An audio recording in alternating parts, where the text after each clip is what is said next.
అబ్బా chicken smell అయితే super వస్తుంది. వాళ్ళ కుమ్ముడే పో. అక్క ఏం చేస్తున్నావు అక్క? ఏం లేదు రోహిణి, వంట చేస్తున్నా. ఏం లేదక్క, చిన్నది పొద్దున్న నుంచి సతాయించుకుంటాంది, ఏం పని కాలే. గుడిసె పట్టుకుంటావా అక్క? అయ్యో దాందేముంది రోహిణి, నా పని అయింది, నేను పట్టుకుంటా.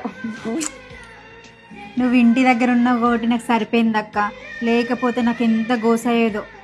కాదా రోహిణి, పిల్లలు చిన్న ఉన్నప్పుడు చూసుకోవడానికి ఎవ్వరు లేకపోతే మస్తు కష్టమవుతుంది. అవునక్క, పెళ్ళై పిల్లలు పుట్టినాక ఎంత కష్టం ఉంటుందని తెలియక పెళ్ళప్పుడు అత్తమా ఉండద్దు ఆడబిడ్డలు ఉండద్దు అనుకున్నా. అవును రోహిణి, అందరు నీలాగే అనుకుంటారు, కానీ అది తప్పు.